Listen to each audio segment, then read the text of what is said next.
تارڑ اس وقت news conference کر رہے ہیں، وہ آپ کو براہ راست دکھاتے ہیں۔ اور مختلف جو پراپرٹی کے ڈاکیومنٹس ہیں، گجرانوالہ کا بینامی پلازا ہے، لائٹ پلازا، مختلف پلاٹس ہیں، اور اس کے علاوہ جو لاہور کا 4 کنال کا کینٹ کا پلاٹ ہے، جو 40 کروڑ کا پلاٹ 10 کروڑ میں خریدا ہے، اس کی خریداری سے ایک دن پہلے وہ کسی اور نے خریدا، تو لیئرنگ کی گئی ہے۔ یہ سارے باتیں اب منظر عام پہ آ چکی ہیں، تو دیکھیے اس کی تحقیقات لازم ہیں، اور سننے میں یہی آ رہا ہے کہ یہ ٹپ آف دی آئس برگ ہے، اور معاملات اس سے کہیں گھمبیر اور کہیں بڑھ کے ہیں۔ اور یہ تو ابھی صرف شروعات ہے کہ ابتدائی جو معلومات ملی ہیں اس میں یہ چیزیں منظر عام پہ آئی ہیں، اور اس کو ہم اس لیے کہہ رہے ہیں کہ یہ ٹپ آف دی آئس برگ ہے، وہ بھی اپنی جگہ ایک مشکوک معاملہ ہے۔ اکاؤنٹوں سے جو باہر فیس کے لیے پاؤنڈ ٹرانسفر ہوئے ہیں اس میں بھی شک و شبہات پائے جاتے ہیں۔ دیکھیے کون سا ایسا ایماندار جج ہے جو لاہور میں کینٹ میں جدی پشتی کوئی پراپرٹی نہ ہوتے ہوئے، کوئی لمبی چوڑی وراثت نہ ہوتے ہوئے 4 کنال کا یہ مین کینٹ میں پلاٹ خرید سکے اور اونے پونے خرید سکے، اور اس کی رجسٹری بھی اپنے نام کروائے۔ بتایا یہ جا رہا ہے کہ معاملات، اور یہ تاثر بھی ہے کہ معاملات اس سے بہت زیادہ گمبھیر ہیں، اور یہ اربوں روپے کا معاملہ ہے۔ اس میں بہت ساری پراپرٹی انڈکلیئرڈ ہے، بے نامی ہے۔ تو یہ دیکھیے یہ ادارہ ہمارے لیے مقدم ہے، مکرم ہے، محترم ہے، اس ادارے پہ یہ جو داغ لگا ہے یہ نہیں لگنا چاہیے۔ اور ایک معیار جو بار بار میں یہ بات کر رہا ہوں کہ ایک معیار آپ نے سیٹ کر دیا قاضی فائزیسا صاحب کے کیس میں کہ ان کی اہلیہ کٹہرے میں کھڑی ہوئیں، انہوں نے اپنے اثاثہ جات، اپنے tax returns, F P R کے معاملات سارے کورٹ کے سامنے رکھے۔ تو یہ نہیں ہو سکتا کہ ایک جج صاحب کے لیے احتساب کا اور معیار ہو اور ایک جج صاحب کے لیے اور ہو۔ تو یہ تو ابھی بہت خوفناک انکشافات ہو رہے ہیں، اور ٹپ آف دی آئس برگ ہے۔ آنے والے دنوں میں جو سن رہے ہیں کہ یہ مزید چیزیں سامنے آ رہی ہیں، یہ اس طرح تو معاملات آگے نہیں چل سکتے۔ تو چیف جسٹس صاحب کو بھی چاہیے کہ وہ پورے ادارے کو یا سارے جج صاحبان کو اس ایک جج کی وجہ سے مشکوک نہ کریں، اور تحقیقات جو ہیں وہ مکمل طور پہ سپریم جوڈیشل کونسل کرے، اور اگر کوئی چیز ثابت نہیں ہوتی تو بالکل کلیئر ہو جائے گا معاملہ، مگر تحقیقات لازم ہیں، اور یہ دیکھنا ضروری ہے کہ یہ معاملہ کس طرف جاتا ہے۔ اب آتے ہیں قانونی معاملے کی طرف کہ دیکھیے 184(3) کا سکوپ جو ہے اس کی تشریح باقی ہے، مینٹینیبلٹی پہ بات ہوگی، پولیٹیکل پارٹی کے طور پہ ہم بھی اپنی رائے رکھیں گے اور قانونی بحث کریں گے، مگر کیا لاہور ہائی کورٹ کے اور پشاور ہائی کورٹ میں مقدمات کے زیر التوا ہوتے ہوئے یہ کیس یہاں سنا جانا چاہیے یا نہیں؟ یہ مینٹینیبلٹی پہ ایک بہت بڑا سوال ہے، اور پولیٹیکل پارٹیز بھرپور کورٹ کی معاونت بھی کریں گی، کیونکہ دیکھیے الیکشن بالکل ہونے چاہیے، بر وقت ہونے چاہیے، مگر اگر قانونی لوازمات پورے نہیں ہوں گے تو یہ معاملہ آگے چل نہیں سکے گا۔ کیا فائنانس ڈپارٹمنٹ کا یا فائنانس منسٹری کا ویو لیا گیا؟ کیا انٹیریئر منسٹری کا ویو لیا گیا؟ کیا پلاننگ منسٹری کا ویو لیا گیا؟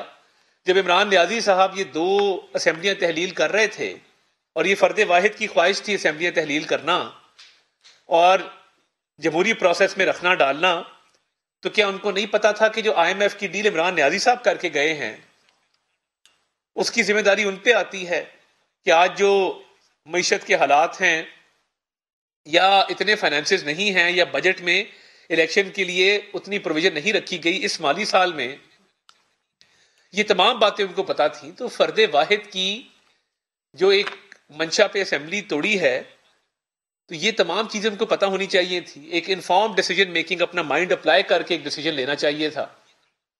اب دوسروں کو مورد الزام ٹھہرانا یہ تو نامناسب بات ہے، اور اب جب اسمبلیاں توڑی ہیں تو پھر قانونی لوازمات تو سارے پورے ہوں گے۔ کیئر ٹیکر گورنمنٹس کی جو شک ہے آرٹیکل 224 ہے اس کا کیا بنے گا؟ کیئر ٹیکرز ہوں گے نہیں ہوں گے؟ کیئر ٹیکرز کے ہوتے ہوئے الیکشن ہوں گے؟ اگر صوبے میں الیکشن ہے تو کیا فیڈرل گورنمنٹ رہے گی؟ اگر صوبے میں کسی کی حکومت آتی ہے تو کیا نیشنل الیکشن میں وہ صوبائی حکومت اپنی نگرانی میں وہ الیکشن کروائے گی؟ یہ بہت سارے سوالات ہیں جن کا جواب آنا ضروری ہے، اور آئین کی ایک شک ہے جو کہتی ہے کہ کوئی بھی ایسی چیز جو مقررہ وقت کے اندر نہ ہو، اس کا مقررہ وقت میں نہ ہونا اس کو انویلڈ رینڈر نہیں کرے گا۔ تو یہ تمام تر ایک قانونی بحث ہے جو میرا خیال ہے اپروپریٹ فورم پہ ہو کے اوپر آئے تو یہ بہتر ہوگا، مگر یہ خوش آئند ہے کہ 2 جج صاحبان نے ریکیوز کیا ایک تنازع کی وجہ سے، اور باقی جج صاحبان کے جو تحفظات تھے وہ انہوں نے لکھ کے ان کا اظہار کیا ہے، ان کا بھی ہم بہت احترام کرتے ہیں، اور بڑے ویلڈ پوائنٹس انہوں نے ریز کیے ہیں جن کا جواب آنا ضروری ہے۔ اب کل کے دن کی طرف آتے ہیں کہ عمران احمد نیازی صاحب کے کل اسلام آباد میں توشہ خانہ کا ٹرائل ہے جس میں فرد جرم عائد ہونی ہے۔ اب انہوں نے ایک میڈیکل رپورٹ لگا کے ایف آئی اے کو بھیجی ہے کہ وہ پیش ضرور ہوں گے، مگر وہ ڈاکٹر نے کہا ہے کہ چند احتیاطی تدابیر جو ہے وہ لی جائیں۔ یہ ڈاکٹر تب کہاں تھا جب راولپنڈی کے جلسے کے لیے لانگ مارچ کے اختتام پہ سرکاری ہیلی کاپٹر پہ لینڈ کر کے ایرڈ یونیورسٹی میں سرکاری کرسی پہ بیٹھ کے، ایک سرکاری مونوگرام والی کرسی پہ بیٹھ کے تو خطاب فرمایا تھا؟ تب ڈاکٹر نے نہیں بتایا تھا کہ یہ دھرنے میں، جلسے میں، لانگ مارچ میں آپ نے نہیں جانا؟ یہ ڈاکٹر بڑا سیانا ہے، یہ صرف جب وکیل کی باری آتی ہے یا عدالت کی اور جج کی باری آتی ہے یہ تب زیادہ احتیاطی تدابیر بتاتا ہے۔ تو یہ فرد جرم تو دیکھیں عائد ہونی ہے، توشہ خانہ کے کیس میں پیش ہونا پڑے گا۔ فورن فنڈنگ کا جو آنریبل جج رخشندہ صاحبہ کے پاس کیس ہے جس میں پچھلی دفعہ ضمانت پہ فیصلہ محفوظ کر لیا گیا اور اس کے فیصلہ سنانے سے بالکل پہلے یہ ہائی کورٹ چلے گئے اور سٹے لے آئے، اس کی بھی پیشی ہے، اس میں بھی پیش ہونا پڑے گا۔ جو حملے والا کیس ہے اس میں بھی کل پیشی ہے، وہاں بھی جانا پڑے گا۔ تو 3 عدالتیں ہیں، عمران نیازی صاحب کو پیش تو ہونا پڑے گا، اور توشہ خانہ میں اگر چھپانے کو کچھ نہیں ہے تو فرد جرم عائد ہونے دیں، ٹرائل کو آگے چلنے دیں، اور دودھ کا دودھ اور پانی کا پانی ہو کہ آپ نے اور آپ کی اہلیہ نے کیا توشہ خانہ کے تحائف ان کی سستے دام لگوا کے ان کو مہنگے داموں نہیں بیچا بلیک مارکیٹ میں؟ کیا ان کا پیسہ آپ نے اپنی جیب میں نہیں ڈالا؟ کیا وہ پیسہ آپ نے چھپایا نہیں؟ آپ کے اکاؤنٹ، آپ کہتے ہیں بینک الفلاح کے اکاؤنٹ میں گیا، اس اکاؤنٹ میں تو پیسہ ہی کوئی نہیں آیا۔ تو یہ جو اربوں روپے کے تحائف جو پاکستان کی عزت تکریم میں باہر کے ممالک نے دیے، اس کا جواب تو دینا ہوگا نا کہ وہ کیوں بیچے، انڈر ویلیو کیوں کروائے، وہ کہاں پہ ہیں، اس سے جو پیسہ کمایا گیا وہ کہاں پہ گیا۔ تو اگر آپ کے پاس چھپانے کو کچھ نہیں ہے تو آ کے پیش ہوں اور آ کے عدالت میں صفائی پیش کریں، پریس کانفرنس کے ذریعے روز قوم سے خطاب۔ بھئی آپ وزیر اعظم نہیں رہے، 2 جھنڈے لگا کے اس دن آپ نے ناک سے کیا تو بہت شک و شبہات کو جنم دیا اس بات نے۔ یہ عام لوگوں کی عادت نہیں ہوتی ہے، یہ مخصوص ایک چیز کے استعمال کے بعد اس طرح کیا جاتا ہے۔ تو یہ دیکھیں نا، اب جب آن کیمرہ اس طرح کے معاملات آ جائیں گے اس کام کے لیے بڑے فٹ ہیں، مگر جب عدالتوں کی باری آتی ہے اور جواب دینے کی باری آتی ہے تو کیا یہ اچھا ہوتا کہ آپ گاڑی میں بیٹھے ہوتے اور فرا گوگی آپ کے پیچھے گاڑی میں بیٹھی ہوتی، احسن جمیل گجر آپ کی گاڑی چلا رہے ہوتے، بشرا بی بی ساتھ بیٹھی ہوتی، جو بنی گالا میں گینگ آف 4 تھا جو یہ ساری چوری چکاریاں ڈکیتیاں کرتا تھا، اور شام کو کٹھے ہو کے کہتے تھے آج اس ٹرانسفر کتنے پیسے آ گئے، آج یہ ہار آیا ہے فلاں ملک سے، آج یہ گھڑی آئی ہے۔ تو جس طرح چور ڈاکو شام کو مختلف ڈکیتیوں کے بعد کٹھے ہوتے ہیں گینگ میں ایک جگہ پہ اور آ کے فخر سے بتاتے ہیں آج میں نے یہ بٹوا لوٹا، آج میں نے یہ گھڑی لوٹی، آج میں نے یہ پرس لوٹا ہے، آج میں نے یہ موٹر سائیکل چوری کی، کیا یہ اچھا ہوتا کہ وہ گینگ آف 4 جو ہے وہ آپ کے ساتھ عدالت میں جاتا؟ 2 کو آپ نے دبئی فرار کرا دیا۔ تو آپ کو تو پیش ہونا ہے، صفائی دینی ہے، قانون کا سامنا کرنا پڑے گا، فرد جرم سے آپ بچ نہیں سکتے۔ اگر آپ کا خیال ہے کہ آپ راہ فرار اختیار کر لیں گے تو یہ آپ کی بھول ہے۔ عدالت میں آئیں، قانون کا سامنا کریں، اور جس قوم اور ملک کا نقصان کیا ہے اس کا آ کے جواب دیں۔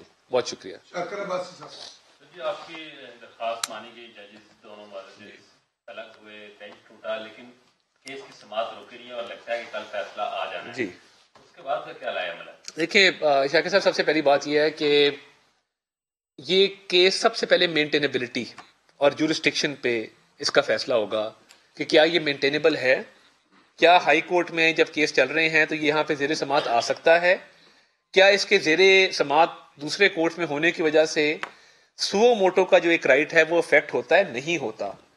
تو میرٹس پہ تو یہ کیس بعد میں آئے گا، مگر پہلے یہ فیصلہ کرنا ہوگا کہ کیا یہ کیس مینٹینیبل بھی ہے کہ نہیں ہے.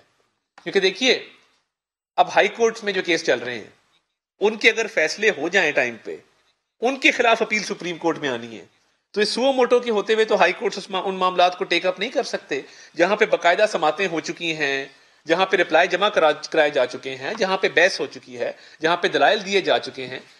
تو یہ ایک قانونی بحث ہے، تو ابھی مینٹینیبلٹی پہ پہلے فیصلہ آئے گا، میرٹس تو پھر بعد کی بات ہے، وہ ایک لمبا پروسیس ہے. جی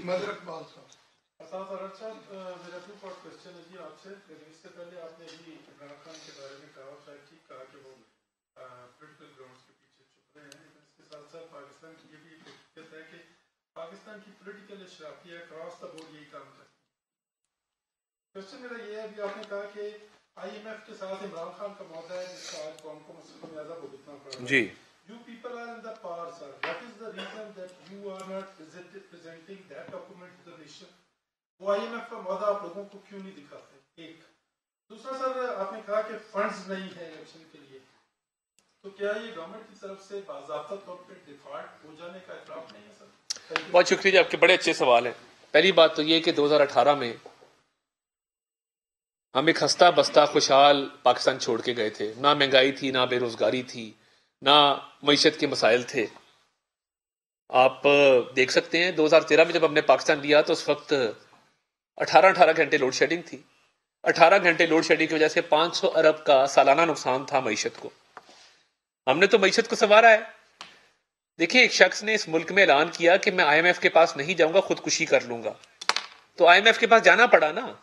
دستاویزات تو چلیں آ بھی جائیں، آپ کو ہم پریزنٹ بھی کر دیں گے، مگر کیا اسد عمر بطور میں کرتا ہوں نا پبلک کو بطور وزیر خزانہ، کیا اسد عمر، کیا حفیظ شیخ، کیا شوکت ترین آئی ایم ایف سے نیگوشیٹ نہیں کرتے رہے؟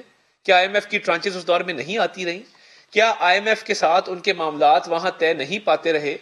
انہوں نے اس کو تاخیر کا شکار کیا، کہا کہ میں خودکشی کر لوں گا، اس سے ناقابل تلافی نقصان معیشت کو ہوا. دیکھیے جو سیاسی ایلیٹ ہے اس ملک کی، بالکل بڑے بڑے لوگ اب جیل جانے سے گھبراتے ہیں، کتراتے ہیں. ایک طرف جیل بھرو، دوسری طرف ضمانت کی درخواستیں دیتے ہیں. کوئی رو رہا ہے، کوئی چیخیں مار رہا ہے. اللہ معاف کرے یہ وقت کسی پہ نہ آئے، مگر جب ہمیں جیلوں میں بند کر کے کہا جاتا تھا کہ رات کو گدا بھی نہیں دینا سونے کے لیے، پنکھا بھی بند کر دو، ہیٹر بھی بند کر دو، گھر کا کھانا نہ آنے دو. شہزاد اکبر صاحب ہوتے تھے اس ملک میں، اللہ انہیں واپس لے کے آئے پاکستان میں اور پاکستان کی خدمت کرنے کی توفیق عطا فرمائے، آمین. وہ 2 سال اب آہا چیمہ کے بچوں سے اس وقت نیوز کانفرنس کر رہے ہیں.